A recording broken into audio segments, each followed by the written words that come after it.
tablet e ficou olhando para a vizinhança. Onde diabos você está? Capítulo 22. Eram quase 9 da noite quando Lane parou diante da casa alugada de MacArthur, que ficava no lado oposto de Peppermill, como o seu chalé. O sol estava no fim de sua trajetória de um longo dia de verão, com energia suficiente apenas para jogar as sombras dos bordos sobre o jardim. As cigarras cantarolavam em um zumbido constante, que se misturava à noite úmida. Mac abriu a porta principal e Lane o seguiu para dentro. Me foram oferecidas ótimas instalações. Mac atravessou o recinto e entrou na cozinha. O estúdio é de primeira classe e fazemos todas as nossas gravações e locuções aqui. Ali, portas de correr levavam ao estúdio de gravação, onde Lane viu uma pilha de computadores em cima da mesa, com microfones e fones de ouvido na frente deles. Tudo o que gravo em campo é refeito aqui. Também tem uma equipe técnica em Nova York que lida com aquilo que não somos capazes de resolver. Como estou fazendo o podcast em tempo real, o pessoal de Nova York intervém quando estamos atrasados em um prazo. Mac tirou 2 copos do armário, serviu 2 dedos em cada um do Whisky Maker's Mark que Lane comprara no caminho e seguiu com Lane para o estúdio. Eles colocaram fones de ouvidos quando se sentaram à mesa. Mac preparou a trilha sonora. Em segundos, Lane tomava um gole de uísque ouvindo fascinado a conversa de MacArthur com Theo Compton. Então, o áudio mudou para a voz trêmula de Mac ao narrar a sua jornada pela Rota 77, a passagem pelo marco que indicava 13 milhas, a descoberta do carro abandonado no acostamento, a caminhada de meia milha pela mata até a casa de hóspedes abandonada e, por fim, a descoberta do corpo de Theo Compton ao lado dos trilhos do trem. Lane fazia anotações, ouvindo a gravação original sem cortes. Na mesa da cozinha, do lado de fora do estúdio, a tela do seu celular se iluminou com o rosto de Rory. O volume estava ajustado no máximo e o toque ecoou pela cozinha. Apesar das portas do estúdio estarem abertas, nem Lane nem Mac ouviram o celular. Os fones de ouvido com cancelamento de ruído os impediram de escutar qualquer coisa além da voz de Mac enquanto o áudio era reproduzido. A aparelhagem era tão eficaz que a primeira indicação para Lane de que algo estava errado veio dos seus outros sentidos. O cheiro de gás foi o primeiro a desviar a sua atenção do áudio. Em seguida, a vibração da explosão. Capítulo 23. Sentada no carro, ainda parado na entrada da garagem do chalé vazio, Rory tentou falar com Lane mais uma vez. Depois de vários toques, a ligação caiu na caixa postal. Finalmente, deslizou a tela do celular até chegar ao aplicativo que ela e Lane compartilhavam, que lhes permitia localizar os seus aparelhos quando extraviados. Rory navegou pela tela e tocou no nome de Lane. Um mapa surgiu com um ícone piscante que indicava a localização. Lane estava em Peppermill, a cerca de 3 milhas de distância, do outro lado da cidade. Rory tocou no ícone piscante e saiu da entrada da garagem com um GPS dando as coordenadas. E à medida que dirigia, todos os problemas com o seu plano foram começando a despontar para ela. Primeiro, aparecer sem aviso prévio nunca foi uma boa ideia. De repente, imaginar-se surpreendendo Lane com um gesto romântico fez com que as palmas das mãos escorregassem do volante enquanto a sua mente processava a situação em que ela se meteu. Segundo, ela se considerava qualificada para muitas coisas, mas perseguição não era uma delas. Rory se deu conta de que o aplicativo de rastreamento não apresentava um endereço exato, mas apenas uma posição, e ela não estava disposta a ir de porta em porta em uma zona residencial para procurar Lane. Finalmente, o pensamento que mais lhe oprimia o peito era: o que faria se conseguisse localizá-lo? Abriria bem os braços e diria: "Achei você?" Rory secou as mãos no short, com um olhar alternando entre o celular e o caminho, observando seu progresso na tela. Pegou uma rua comprida e dirigiu devagar até que os dois ícones piscantes, o dela e o de Lane, coincidiram. No entanto, algo mais chamou a sua atenção e a fez tirar os olhos do mapa no seu celular. Mais adiante, Rory viu uma casa solitária no final de um beco sem saída. Muita fumaça escapava em ondas do telhado e chamas crepitavam pelas janelas quando alcançavam a lateral da casa e iluminavam o céu escuro. Capítulo 24. O carro de Rory derrapou até parar no meio-fio. Havia dois carros na entrada da garagem e um deles era de Lane. Ela abriu a porta do lado do motorista com um chute e saiu correndo, com os coturnos ressoando com seus passos. A porta da frente estava trancada. Rory apoiou as mãos na janela lateral e semicerrou os olhos para conseguir enxergar lá dentro e viu fumaça e chamas nos fundos. Deu um pontapé hesitante na porta da frente, mas ela não cedeu. Com os seus 50 quilos, Rory sabia muito bem que outra tentativa, na certa, teria o mesmo resultado. Assim, correu para os fundos da casa. Uma espessa fumaça preta tingida de amarelo escapava em ondas das janelas do andar inferior, acumulando-se na lateral da casa e se arrastando para a noite escura. Rory alcançou a porta dos fundos e experimentou a maçaneta. Quando a porta abriu, uma fumaceira enorme quase a engoliu. Ela se agachou sob a onda de cinzas que girava acima dela como uma criatura deslizando para o lado de fora. Rory olhou para a casa. A porta dava para a cozinha. "Lane!" Rory esperou por uma resposta, mas tudo o que ouviu foram os sons estranhos do fogo crepitando, assobiando e gemendo. Ao virar a cabeça em direção ao ar fresco atrás de si, respirou fundo e em seguida correu para dentro da residência em chamas. Depois de passar pela nuvem inicial de fumaça que ocupava a entrada, Rory percebeu que a maior parte das chamas e da fumaça estava no nível do teto, cuja visibilidade era satisfatória se ela se mantivesse abaixada rente ao chão. A ardência na garganta e nos pulmões dizia que ela poderia passar apenas 1 minuto ali dentro. Rory se deslocou rapidamente pelo andar inferior, passando pela cozinha e pelo vestíbulo antes de dar meia volta.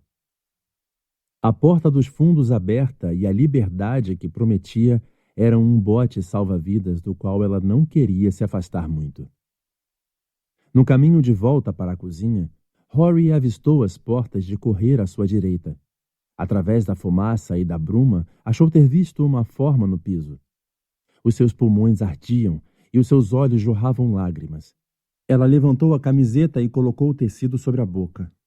A fumaça ficou mais densa e Rory se abaixou ainda mais, passando a engatinhar para continuar a sua aproximação. De imediato, reconheceu Lane estendido inconsciente no chão. Verificou o pulso no pescoço dele, mas o seu coração estava tão disparado que a impediu de registrar as sensações sutis nas pontas dos seus dedos. Ela estendeu as mãos, agarrou-o pelas axilas e o arrastou pelo piso de madeira para se afastarem do recinto e da cozinha. Rory o conduziu até a porta dos fundos e saiu para a noite quente de verão, movendo-se como se a onda de fumaça a tivesse cuspido para fora da casa. Apesar do calor e da umidade de agosto, o ar do lado de fora estava frio. Rory aspirou o ar fresco como se estivesse engolindo água de uma fonte. Rory continuou a sua caminhada para trás. As suas pernas estavam cansadas e os quadríceps ardendo no momento em que chegou com Lane à grama do quintal e a uma distância segura da construção. Ajoelhou-se ao lado dele e tocou o seu rosto, sentindo a aderência pegajosa do sangue coagulado. As chamas na casa ofereciam luminosidade suficiente para que pudesse ver que a fonte do sangue era de um ferimento em algum lugar no contorno do couro cabeludo. Enfim, Rory confirmou que Lane respirava. Então ela olhou de volta para casa. Havia mais alguém lá dentro e Rory pensou por um instante em tornar a entrar. Mas as chamas se tornaram mais fortes naquele momento. A porta dos fundos era como a boca de um dragão expelindo chamas e fumaça na noite. Capítulo 25. Foi pouco antes do amanhecer que Rory se levantou da cadeira e alongou os músculos para relaxar a tensão. Ela olhou para Lane. Uma máscara envolvia o nariz e a boca dele, forçando a entrada de oxigênio nos pulmões. Os médicos disseram a Rory que Lane teria morrido se inalasse fumaça por mais alguns minutos. Naquele momento, os pulmões dele, cobertos de fuligem, e a irritação na traqueia eram preocupações menores em comparação com um ferimento na cabeça. Um dos estilhaços da bomba causou um traumatismo craniano no contorno do couro cabeludo e uma hemorragia cerebral que exigiam monitoração constante.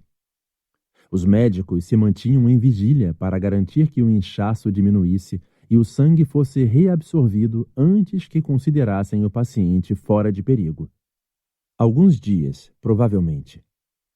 Uma semana no máximo, dependendo de como Lane reagiria aos esteroides e diuréticos.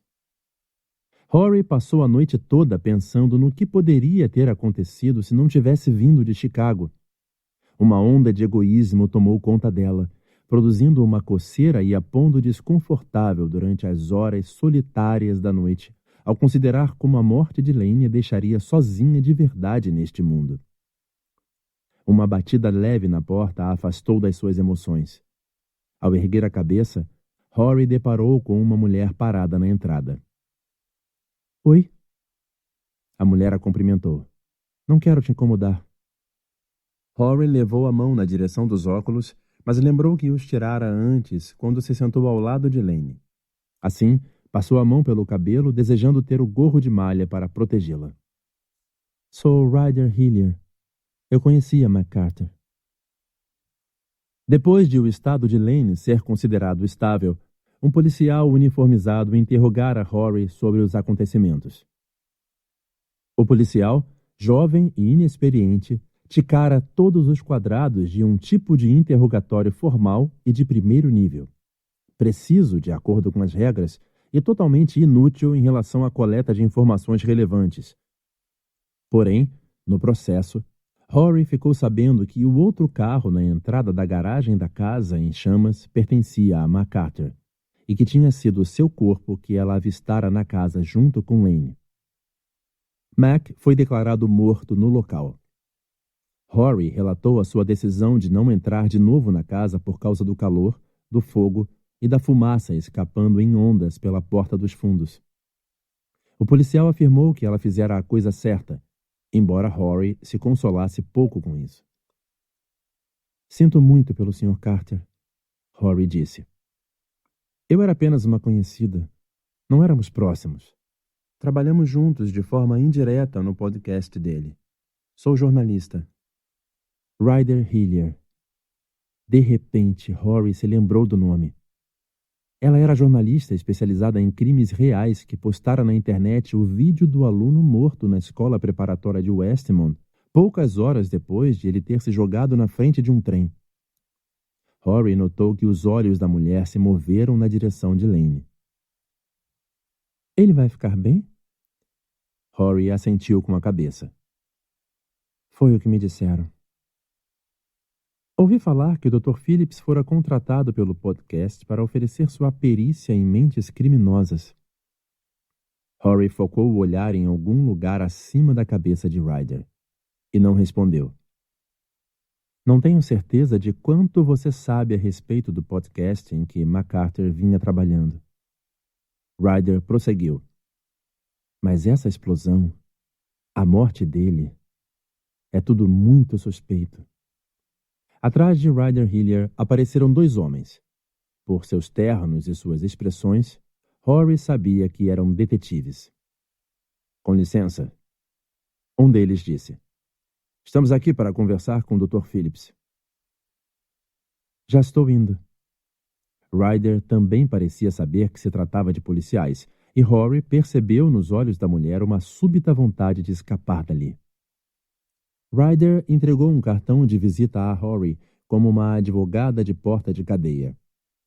Diga ao Dr. Phillips para me ligar se ele quiser conversar.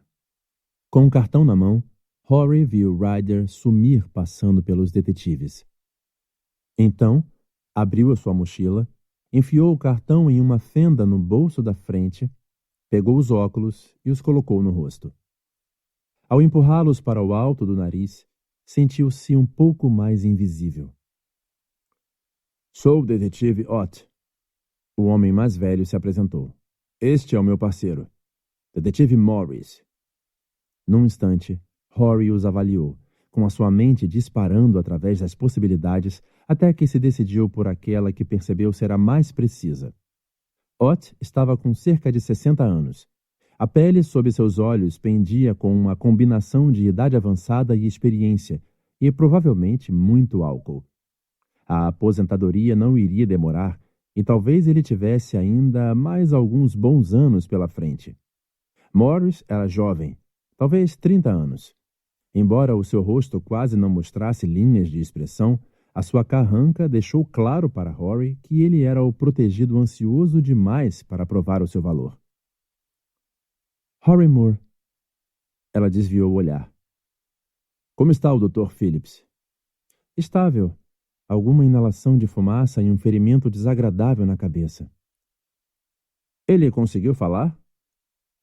O detetive mais jovem perguntou com pouca emoção. Ainda não. Ele se encontra sedado. Os médicos resolveram esperar que o edema na cabeça diminua e a hemorragia desapareça antes que se animem para deixá-lo acordar. Bem, ele está em boas mãos. Os médicos aqui são ótimos. O detetive Ott afirmou. Rory assentiu em agradecimento. Ela não tinha certeza de quão boa era a assistência médica local e relutava em comparar o nível presente de assistência recebido por Lane com aquele que ele poderia ter em Chicago. Contudo, os médicos declararam que o quadro de Lane era estável e disseram a Rory que estavam sendo cautelosos durante as primeiras 48 horas. Garantiram a ela que poderiam transferi-lo de helicóptero, se necessário, para uma unidade de trauma de nível superior se Lane não progredisse como esperado. O detetive Ott tirou um cartão do bolso. Você se importaria de nos ligar quando o Dr. Phillips estiver bem para uma conversa? Vou transmitir o recado. Em seguida, o detetive Ott tirou um bloco de notas do bolso interno do paletó. Tem um minuto para repassar o que aconteceu? Rory sabia que era uma pergunta retórica, e por isso não respondeu. A senhorita foi a primeira a chegar no local. Pode nos contar sobre a sua noite? Claro. Rory informou aos detetives sobre a sua viagem não prevista a partir de Chicago e como localizou Lane na casa alugada por McCarter. Falou também a respeito da entrada na casa pela porta dos fundos e da descoberta de Lane no chão, no cômodo perto da cozinha. Pode nos dizer o que você e o Dr. Phillips estão fazendo em Peppermill? Lane estava trabalhando no podcast de McCarter sobre a escola preparatória de Westmont. Eu vim me juntar a ele para lhe fazer companhia. Enquanto o detetive Ott anotava rapidamente em seu bloco de notas, houve um instante de silêncio. O chefe dos bombeiros disse que a explosão resultou de um vazamento de gás. Considerando os danos sofridos pela casa, o Dr. Phillips tem muita sorte de estar vivo. Ott meneou a cabeça. Estamos investigando como o vazamento começou. Saberemos mais em breve. Iremos pedir amostras das suas impressões digitais. A entonação usada por Morris se destinava a expressar competência e autoridade, mas tudo o que conseguia foi fazer Rory pensar que ele estava compensando a falta de ambas. Isso pode ser providenciado de acordo com a sua conveniência. Ott informou e olhou para as suas anotações. Quando chegou à casa do Sr. Carter, viu outros carros no local? Ou alguém por perto? Não. Ao ver as chamas, corri na direção da residência e encontrei a porta da frente trancada. Tentei abri-la com um chute antes de correr para os fundos. Rory olhou para Morris.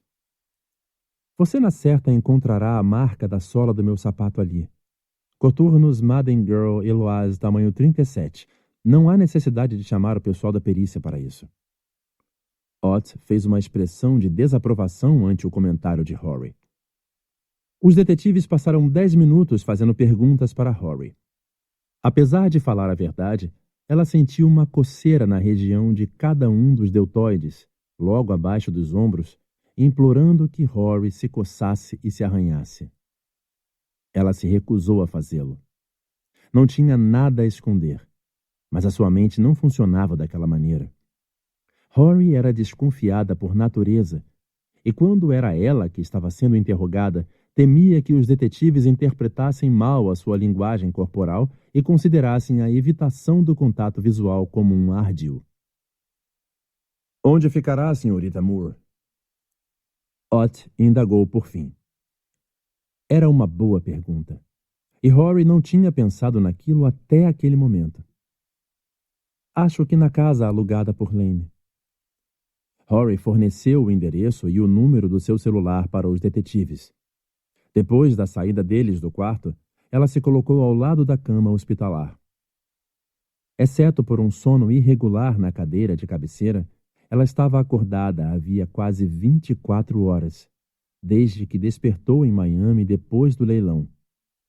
Apesar de ser de manhã bem cedo, precisava desesperadamente de uma Dark Lord e talvez de um banho. Assim, Rory pegou a mão de Lane e a apertou antes de sair. Ele não se mexeu. Capítulo 26. Naquele início de manhã, Rory passava de carro pelas ruas de Peppermill, avistando com a luminosidade fraca daquele horário os seus restaurantes e lojas. Ela alcançou a avenida principal e, finalmente, a Alameda Winston, o caminho sombreado onde a sua noite começou quase 12 horas antes. Rory via os chalés ladeando toda a Alameda enquanto se dirigia para o beco sem saída. Estacionou na entrada da garagem e caminhou até a porta da frente. Empunhou a chave, que ela pegara no bolso de Lane, cujas roupas lhe foram entregues pelas enfermeiras, girou-a na fechadura e entrou. Para manter o chalé na penumbra, Rory acendeu apenas um abajur na mesinha da sala. Dedicou algum tempo para examinar o local e entrou na cozinha. O seu estômago roncou de fome. Assim, Rory abriu a porta da geladeira. Não havia comida, mas na prateleira superior encontrou 6 garrafas de cerveja preta Dark Lord, arrumadas em fileiras perfeitas e com os rótulos visíveis, como se ela mesma as tivesse posto em ordem. Rory abriu um sorriso largo. Lane sabia que ela viria. Rory tirou uma Dark Lord da geladeira e um copo no armário. Serviu-se, e a bebida formou um colarinho espesso. Para deixar que a cerveja se assentasse, ela carregou o copo consigo quando foi examinar o resto da casa. Ao chegar ao solário, nos fundos do chalé, parou e olhou para a mesa. Em sua superfície estavam dispostos diversos papéis usados por ela para colorir as bonecas que restaurava. Ao lado deles, pincéis e hastes flexíveis. Aquilo tudo representava apenas uma fração das ferramentas que Rory utilizava durante uma restauração. O resto do seu equipamento estava embalado no seu carro, junto com a nova boneca Kitty Joy. O estúdio improvisado ali, isolado dos vizinhos e com janelas panorâmicas com vista para o lago, que retinha a luminosidade sutil do início da manhã, era quase tão convidativo quanto aquele na sua casa. Ao entrar no solário, Rory notou um presente embrulhado e esperando na mesa. Girou o pacote e viu seu nome escrito na etiqueta com a letra cursiva de Lane. Após remover o papel, ela encontrou uma caixa de pinho do tamanho de um romance de capa dura. Levantou a tampa e deparou com um jogo de pincéis Folger Gruden. Eles não eram fabricados havia anos, e o jogo atual de Rory pertencera à sua tia-avó. Aqueles pincéis tinham mais valor sentimental do que prático, pois muitos se tornaram imprestáveis após tantos anos de uso em restaurações. Rory sentiu uma comichão ao ver o jogo novo em folha, o que gerou nela a vontade de ir até o carro, pegar a sua nova boneca e usar os pincéis. Ela tirou um deles do estojo protetor de espuma. O cabo, como a caixa, era feito de pinho. Em uma extremidade havia cerdas finas de zibelina. Ela acariciou com ele o dorso da mão para sentir a suavidade. Na outra extremidade, o cabo era chanfrado em uma ponta semelhante a uma agulha, o que permitia que se esculpisse com ele. Rory dedicou algum tempo a admirar o jogo de pincéis que variavam do fino ao largo. Seriam perfeitos para restaurar a sua nova boneca, Killjoy. Apesar de toda a atração provocada pela bancada que Lane providenciara para ela, entretanto, outra coisa chamou a sua atenção no solário. Na parede mais distante, Rory avistou um grande quadro de cortiça apoiado num cavalete, que parecia estranhamente semelhante ao do seu escritório. Aquele famoso quadro de cortiça no seu bangalô de Chicago estava marcado com centenas de furos devidos a anos de pregar taxinhas nas fotos das vítimas dos casos arquivados que ela solucionara. Depois de pregar uma foto no quadro de cortiça, Rory fixava a imagem da vítima na mente, de um jeito que a impedia de esquecer o rosto dela até encontrar respostas para o que lhe acontecera. No correr desse processo, um relacionamento começava. Um vínculo íntimo entre Rory e o morto que ela nunca fora capaz de explicar a outra alma viva. Era como sua mente funcionava. Era a maneira pela qual ela desvendava casos que ninguém mais conseguia solucionar. Rory se tornou mais próxima das vítimas cujos assassinos investigava do que de qualquer pessoa viva. Rory carregou o seu copo de Dark Lord pelo solário e olhou para o quadro de cortiça. Pregado nele, achava-se uma foto de Theo Compton, o aluno mais recente da escola preparatória de Westmont, a voltar para aquela casa de hóspedes e se matar. Outras fotografias estavam pregadas abaixo da de Theo. Ao se aproximar mais do quadro, ela reconheceu os 5 rostos que a encaravam. Rory fizera a sua investigação. Depois que Lane relatara o caso para ela, Rory passou a noite vasculhando a internet e tomando conhecimento de tudo o que podia sobre as mortes na Westmont. Fora uma distração para a angústia de se preparar para embarcar em um avião na manhã seguinte. 2 dos rostos pertenciam aos alunos que foram mortos no massacre. Os outros 3 eram dos sobreviventes que voltaram para aquela casa nos últimos meses para se suicidar. Rory se colocou diante do quadro e examinou cada foto, hipnotizada pelos olhos que a fitavam. Por fim, olhou para a mesa ao lado do quadro de cortiça. Uma foto brilhante de 12 por 18 centímetros estava sobre ela, exibindo outra face com olhos igualmente hipnóticos. Ela segurou a foto e a encarou por um momento. Em seguida, pregou-a na parte superior do quadro, acima das outras. Aquela fotografia era a de Charles Gorman, o professor de química que matou os 2 primeiros alunos e empalou um deles na cerca de ferro forjado. Rory deu um passo para trás para captar o quadro inteiro. O solário começava a clarear com o sol nascente. Aproximava-se das 6 da manhã quando ela se sentou em uma cadeira diante do quadro de cortiça, com um olhar fixo nas faces que continham o mistério da escola preparatória de Westmont. Ergueu o copo e tomou um gole de Dark Lord. Algo sinistro se escondia enterrado naquela casa de hóspedes. O que quer que fosse, McCarter começara a desenterrar no lugar certo para descobrir. E se não fosse o ponto exato, ele estivera perto o suficiente para assustar quem queria que aquilo continuasse oculto.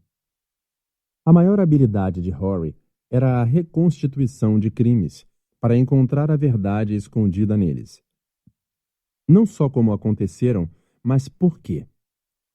Em um pequeno chalé em Peppermill, Indiana, ela se pressionava a pensar em um caso mais indicado aos seus talentos do que as mortes na escola preparatória de Westmont. Rory se acomodou na cadeira e estudou os rostos diante de si. Os alunos que outrora frequentaram a instituição, mas que agora eram fantasmas na mata. E o professor que se voltou contra eles. Ela tomou outro gole de Dark Lord e se perguntou o que acontecera naquela escola que causara tantas mortes. Escola Preparatória de Westmont, verão de 2019. Seção 3. Anotação no diário. Um cúmplice relutante. Olhei pelo buraco da fechadura. Depois que o meu pai terminou a sua purgação, houve um longo período de silêncio quando a casa ficou tranquila e silenciosa.